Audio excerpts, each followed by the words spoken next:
안녕하세요. 예수의 교회 유튜브 채널에 오신 여러분들을 주님의 이름으로 환영합니다. 오늘 이 시간 여러분 한 분 한 분 가운데 주님의 은총이 가득하시기를 기원합니다. 오늘 이 시간 함께 드릴 시편 찬송은 시편 42편 5절 말씀입니다. 내 영혼아 내가 어찌하여 낙심하며 어찌하여 내 속에서 불안해하는가. 너는 하나님께 소망을 두라. 그가 나타나 도우심으로 말미암아 내가 여전히 찬송하리로다. 아멘. 하나님께서 우리에게 주시는 말씀은 신약성경 히브리서 11장 1절로 3절 말씀입니다. 믿음은 바라는 것들의 실상이요 보이지 않는 것들의 증거니 선진들이 이로써 증거를 얻었느니라. 믿음으로 모든 세계가 하나님의 말씀으로 지어진 줄을 우리가 아나니 보이는 것은 나타난 것으로 말미암아 된 것이 아니니라. 아멘. 한 아이가 드린 물고기 2마리와 보리떡 5개로 예수님께서 5,000명이 넘는 많은 사람들에게 먹여주셨습니다. 이 이적을 경험한 군중들은 참으로 만족했고 큰 기쁨을 누렸습니다. 한 마음과 한 뜻이 되어서 이렇게 외치기 시작했는데요. 예수님을 향해서 이렇게 외쳤습니다. 참으로 세상에 오실 바로 그 선지자다. 그렇게 그들은 소리 질렀습니다. 나아가서 그들은 예수님을 향해서 우리의 임금으로 모시자. 그들은 이렇게 소리 질렀습니다. 지긋지긋한 로마 제국의 식민 지배 아래서 벗어날 수 있다는 희망을 예수님을 통해서 그들은 보았기 때문에 그렇습니다. 또한 지긋지긋한 가난에서 먹고 사는 문제로부터 벗어날 수 있는 희망을 또한 그들은 보았던 것입니다. 이 우리의 삶을 괴롭히고 우리 인생을 괴롭히는 질병으로부터 해방받을 수 있는 그 길도 예수님을 통해서 깨닫게 되었기 때문입니다. 여러분 당시 제자들의 마음은 어떠했을까요? 이제 예수님께서 유대의 왕이 되시면 자신들도 부와 권력을 취하고 이제 행복한 인생을 마음껏 누리며 살 수 있을 것이라 생각했을 것입니다. 밀려오는 행복과 기쁨을 감출 수 없는 그러한 순간을 지금 그들은 경험하고 있었던 것입니다. 사람들이 이와 같은 것들을 추구하고 사모하고 또 좋아합니다. 이것을 믿음이라고 사람들은 착각합니다. 눈에 보이고 손에 잡히고 오감으로 느낄 수 있는 이것들을 사람들은 믿음이라고 여기는 것입니다. 그런데 환호성을 지르고 그렇게 예수님을 신뢰하고 믿고 따르고 있는 이 많은 군중을 외면하고 12 제자들을 외면하시고 예수님께서는 홀로 산으로 올라가셨습니다. 그 축제 현장에서 기뻐하고 즐거워하는 무리들과 함께 예수님께서 즐거워하시고 높임을 받으시는 것이 아니라 그 자리를 피하셔서 홀로 외로이 산으로 올라가셨다는 사실입니다. 여러분 왜 예수님께서 혼자 산으로 올라가셨을까요? 예수님은 산에 올라가셔서 무슨 생각을 하셨을까요? 오늘 본문 1절에 보면 이렇게 말씀하고 있습니다. 믿음은 바라는 것들의 실상이요 보이지 않는 것들의 증거니라고 말씀하고 있습니다. 이 구절을 반대로 이야기하면 불신은 바라는 것들을 이루지 못하게 하고 보이는 것만을 의지하게 하느니라 이렇게 이야기할 수 있습니다. 보이는 것만을 의지하는 것, 보이는 것만을 추구하는 것은 믿음이 아니라 불신입니다. 예수님께서 혼자 산으로 가신 이유는 군중의 외침과 환호성은 믿음의 고백이 아니고 그들은 불신을 가졌던 것입니다. 보이는 것만 의지하는 이 어리석은 모습을 그들이 보여주었기 때문입니다. 오늘날 예수님을 임금 삼으려고 하는 이들이 있습니다. 예수님을 이용해서 명예를 얻으려 하고 예수님을 이용해서 부귀 영화를 누리려고 하고 예수님을 이용해서 건강을 얻으려고 하는 이들이 있습니다. 부도, 명예도, 권력도, 건강도 얻지 못하게 되면 이들은 실망하고 또 예수님을 떠나기도 합니다. 또 이와 같은 것들을 얻게 되면 이것들을 우상으로 삼고 살아가는 모습들이 참으로 많이 있습니다. 예수님을 임금 삼으려고 하고 예수님을 자신의 삶의 수단으로 삼는 것은 자신의 욕심이지 믿음이 아니라는 사실입니다. 여러분, 참 믿음은 무엇일까요? 믿음은 바라는 것들의 실상이요, 보이지 않는 것들의 증거입니다. 보이는 것을 바라는 것은 믿음이 아닙니다. 그것은 우상입니다. 믿음은 보이지 않는 하나님을 믿는 것입니다. 이 땅에 육신을 입고 오신 예수 그리스도를 온전케 해주시는 예수님을 믿는 것입니다. 요한복음 20장 29절 말씀에 보면 예수께서 이르시되 너는 나를 본고로 믿느냐? 보지 못하고 믿는 자들은 복되도다 하시니라. 예수님께서 의심하는 도마에게 하신 말씀입니다. 참 믿음, 복된 믿음은 의심하거나 불신하는 것이 아니라 보지 않고 믿는 것이라고 예수님께서 말씀하셨습니다. 참 믿음은 보지 않고 믿는 것, 이것이 바로 믿음이라고 주님께서 정의해 주셨습니다. 이렇게 믿음으로 살았던 선진들이 있었는데 오늘 성경에도 소개하고 있습니다. 2절에 보니까 선진들이 이로써 증거를 얻었느니라.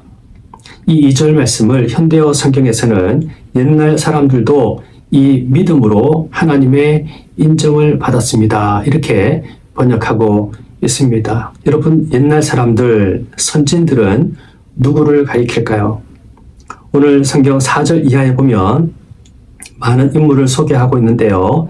아벨, 에녹, 노아, 아브라함, 사라, 이삭, 야곱, 요셉, 모세, 기생 라합, 기드온, 바락, 삼손, 입다, 다윗, 사무엘과 또 선지자들이라고 소개하고 있습니다. 여러분, 이들이 하나님의 인정을 받았는데 어떻게 하나님의 인정을 받았다고 말씀하고 있습니까? 바로 믿음으로 하나님의 인정을 받았다. 그렇게 말씀하고 있습니다. 이들의 모습을 보면 모세가 하나님께로부터 율법을 받았는데요. 율법을 받기 이전의 사람들도 소개하고 있습니다. 율법이 있기 전에도 또 율법을 받은 이후에도 동일하게 하나님의 인정을 받는 길은 바로 믿음이라고 오늘 성경은 말씀하고 있습니다. 여러분, 이 말씀의 의미가 무엇일까요? 사람이 잘나고 도덕적으로 뛰어나고 또 여러 가지 율법의 선한 행위를 통해서 하나님 앞에 나아가는 것이 아니라 믿음으로 나아갔다는 사실입니다. 믿음의 대상이신 하나님께 그 원인이 있다는 것입니다. 하나님을 신뢰하고 또 하나님을 믿고 나아가는 것, 이것이 바로 하나님께서 인정하시는, 하나님께로부터 인정받는 삶의 모습이다라고 말씀하고 있습니다. 여러분, 우리가 개혁교회, 개신교회 또 신학인들인데요. 여러분, 종교개혁가 루터가 그는 1505년부터 약 10년 동안 영적 목마름을 채우기 위해서 수도원에 들어가게 되었습니다. 그는 수도원에 들어가서 자신의 죄를 깊이 깨닫고 하나님 앞에서 의롭게 되는 그러한 시간을 갖기를 간절히 사모했습니다. 그는 이렇게 이야기했습니다. 내가 수도사였을 때 나는 지옥의 문턱까지 내려갔다. 수도사로서 10년 동안 수도원에서 보내는 시간이 얼마나 힘들고 고되고 고통스러웠는지를 이렇게 표현하고 있는 것입니다. 그는 수도사로서 10년 동안 수도원에서 생활하면서 하루에도 수차례의 고해 신부를 찾아가서 자신의 고해 성사를 하게 되었습니다. 하루는 고해 신부로부터 너무 자주 고해 성사를 한다고 책망을 받기도 하였습니다. 그는 며칠씩 금식하며 물만 마시면서 그는 기도했습니다.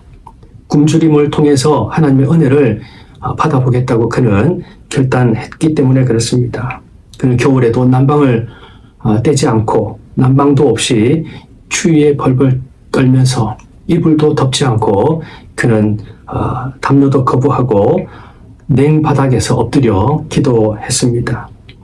심지어는 자신의 육체를 채찍질하면서 육체의 고통을 가하면서 자신의 죗값을 치르려고도 그는 시도했습니다. 그는 밤새워 잠을 자지 않고 하나님 앞에 기도했습니다. 이렇게 고백할 만큼 그는 극단적인 금욕적인 삶을 살았습니다. 근데 그는 이렇게 말했습니다. 구외성사를 해도 평안이 오지 않았고 금식을 해도 죄책감은 사라지지 않았습니다. 수도원 규칙을 완벽히 지켰지만 하나님과의 관계는 더 멀어졌습니다. 내가 수도원에서 한 모든 일은 나를 구원하지 못했습니다. 오히려 나를 더 절망 가운데 빠져들게 만들었습니다. 그는 이렇게 고백하였습니다. 무려 10년 동안 이와 같은 삶을 살았지만 그는 결코 영적인 기쁨도 하나님의 은혜도 맛볼 수 없었다고 고백하였습니다. 그러던 어느 날 그는 성경을 펼치고 로마서 1장 17절 말씀을 읽고 놀라운 진리를 발견하게 되었습니다. 복음에는 하나님의 의가 나타나서 믿음으로 믿음에 이르게 하나니 기록된 바 오직 의인은 믿음으로 말미암아 살리라 함과 같으니라. 이 말씀을 읽는데 그는 놀라운 하나님의 영적인 신비를 깨닫게 된 것입니다.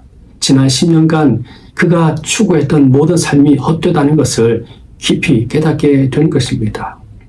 여러분, 살 수 있는 길, 하나님의 은혜를 얻는 길은 나의 수고와 금식과 그러한 삶의 모습이 아니라 믿음으로 말미암는다는 것을 그는 발견하게 되었던 것입니다.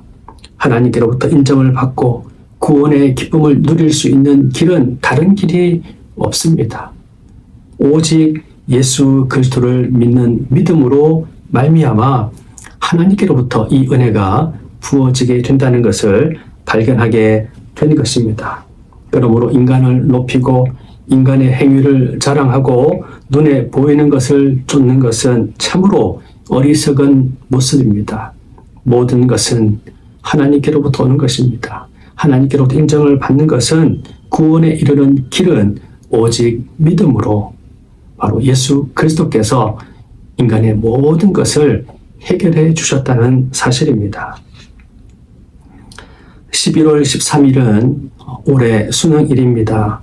아마 수험생들 중에 아주 초조하고 또 긴장 속에서 지금 이 시간을 보내고 있는 수험생들이 있을 것입니다. 또 반대로 그날이 빨리 오기를 간절히 기다리고 기쁨으로 기다리는 우리 학생들도 있을 것입니다.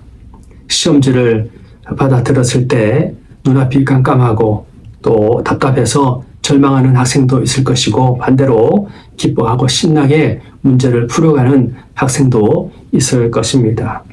무슨 차이입니까?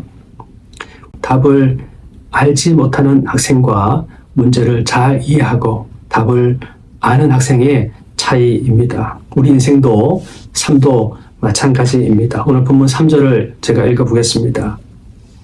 믿음으로 모든 세계가 하나님의 말씀으로 지어진 줄을 우리가 아나니 보이는 것은 나타난 것으로 말미암아 된 것이 아니니라.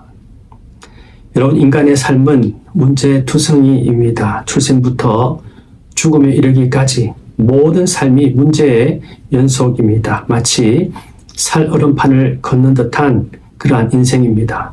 언제 물속으로 빠져들지 모르는 아무도 예측할 수 없는 그러한 인생을 우리는 하루하루 살아가고 있습니다. 예수님께서 우리 인생을 바라보시면서 목자 없는 양과 같이 고생하며 기진함이라 이렇게 말씀하셨습니다. 목자 없는 양과 같은 인생이 바로 우리네 인생이라는 것입니다. 여러분, 목자 없는 양은 살아있으나 살아있는 것이 아닙니다. 언제 맹수의 밥이 될지 모르는 참으로 불쌍하고 가엾고 참으로 죽음에 항상 위협에 노출되어 있는 그러한 불안하고 불쌍한 존재가 목자 없는 양의 처지입니다. 고생하고 지쳐서 기운이 다 빠져버린 그런 인생이라는 것입니다. 문제는 사람들이 이와 같은 인생을 살아가면서도 해결의 방법 또 길을 찾지 못하고 알지 못한다는 사실입니다. 문제가 아니라 문제를 풀 능력이 없는 것, 지식이 없는 것이 우리의 문제라는 것입니다. 예수님께서 이 세상에 오신 이유가 목적이 바로 여기에 있습니다. 예수님께서 친히 십자가에 달려 죽으시고 부활하심으로 말미암아 온 인류의 우리의 죄를 다 사해 주시고 목자 없는 양과 같은 우리 인생이 아니라 이제 친히 주님께서 우리의 목자가 되셔서 우리 인생길을 인도해 주시기 위해서 이 세상에 오셨습니다. 이것이 바로 복음입니다. 이것이 바로 진리입니다. 우리 인생 가운데 주신 최고의 선물입니다. 누구든지 예수 그리스도의 십자가와 부활의 이 진리를 믿으면 더 이상 목자 없는 양과 같은 인생이 아니라 주님께서 친히 우리의 목자가 되셔서 우리 인생길을 인도해 주시고 동행해 주시고 함께해 주신다는 사실입니다. 오늘 본문 3절에서 믿음으로 모든 세계가 하나님의 말씀으로 지어진 줄을 알게 되나니. 알게 된다. 어떻게 알게 됩니까? 믿음으로 하나님을 알게 되고 우리 자신을 알게 되고 이 모든 피조 세계를 알게 되는 영적인 지혜가 생기게 된다는 것입니다. 영적인 지식을 갖게 된다는 사실입니다. 창조주 하나님, 나는 주님 하나님께서 지으신 피조물이라는 것을 우리가 믿음으로 알게 되는 것입니다. 이때 비로소 유리방황하며 또 죽음에 노출되어 있는 불쌍한 그런 인생이 아니라 목자 되신 예수님을 우리가 믿고 알게 되고 또 우리 인생길을 주님께서 반드시 구원의 길로 생명의 길로 영원한 하나님의 나라로 인도해 가시는 삶이라는 것을 우리가 알게 된다는 사실입니다. 루터가 발견한 진리가 바로 이것입니다. 믿음으로 의롭게 된다는 이 진리, 믿음으로 말미암아 하나님의 은혜를 입고 하나님의 거룩한 백성이 된다는 진리를 발견하게 된 것입니다. 면죄부를 산다든지 고행을 한다든지 교회 전통을 지키는 것이 하나님께로 나아가는 길이 아니라는 것을 그는 깊이 깨닫게 된 것입니다. 오직 하나님께서 이 땅에 보내신 예수 그리스도를 믿음으로 말미암아 하나님을 알게 되고 우리 자신을 알게 되고 예수 그리스도 안에서 영원한 생명의 길을 우리가 알게 된다는 사실입니다. 그러므로 예수 그리스도를 믿는 자는 인생의 모든 문제로부터 자유하게 됩니다. 인생이 해석이 되는 것입니다. 예수 그리스도 안에서는 더 이상 우리는 목자 없는 양과 같은 인생을 사는 것이 아니라 고생하며 기진맥진하는 그런 인생이 아니라 인생의 답을 알고 항상 하나님 안에서 기뻐하고 예수 그리스도 안에서 감사하고 성령님 안에서 소망 가운데 살아가는 하나님의 거룩한 백성이 되는 것입니다. 보이는 사람, 보이는 물질, 보이는 환경에 휘둘리는 인생이 되지 마시기 바랍니다. 고린도후서 4장 18절 말씀에 우리가 주목하는 것은 보이는 것이 아니요 보이지 않는 것이니 보이는 것은 잠깐이요 보이지 않는 것은 영원함이라 말씀하고 있습니다. 인생의 모든 문제는 예수 그리스도 안에서 다 해결이 되었습니다. 우리가 주목하는 것은 보이지 아니하시는 예수 그리스도 하나님이십니다. 성부, 성자, 성령님 안에서 이 믿음과 소망 가운데서 살아갈 수 있기를 주님의 이름으로 축복합니다. 기도하겠습니다. 하나님 아버지 감사합니다. 우리를 구속하여 주셔서 목자 없는 양과 같이 유리하며 방황하며 참으로 불쌍한 인생을 살아가고 있는 우리에게 참 생명을 주시고 또 진리의 길을 깨닫게 해주셔서 하나님을 알게 해주시고 또 우리 자신을 우리가 바로 알 수 있는 참 지혜를 주시니 감사합니다. 헛된 생각, 욕심으로 살아가지 않게 하시고 눈에 보이는 것을 쫓아 살아가는 어리석은 인생이 되지 않게 도와 주옵소서. 우리의 구원자이신 예수 그리스도만을 믿고 따라 살아가는 인생이 되게 도와주셔서 하나님을 인정하고 하나님의 살아계심을 날마다 바라보며 하나님을 찬송하며 살아가는 인생이 다 될 수 있도록 인도하여 주옵소서. 성령의 충만함을 부어주셔서 더 이상 세상 가운데서 방황하며 탄식하며 낙심하며 절망하며 살아가지 않게 하시고 늘 주 안에서 기뻐하고 감사하고 영원한 하나님의 나라를 사모하고 바라보는 복된 인생이 되게 도와 주옵소서. 위로부터 오는 지혜와 지식으로 충만하게 도와주셔서 인생의 모든 문제를 능히 해석하고 또 깨달아 알 수 있도록 은혜 베풀어 주시옵소서. 하나님 아버지, 우리 나라와 민족을 주님께서 통치하여 주시옵시고 온 세계 열방을 주님께서 다스려 주셔서 하나님의 뜻이 이 땅 가운데 온 세계 열방 가운데 온전히 이루어지게 하여 주옵소서. 이제는 우리 구주 예수 그리스도의 크신 은혜와 하나님 아버지의 무한하신 놀라우신 사랑과 성령의 교통하시며 역사하시며 충만하심이 예수님의 교회 모든 구독자들과 함께 예배하는 모든 주의 백성들 위에 이제로부터 영원토록 함께 하옵시기를 간절히 축원하옵나이다. 아멘.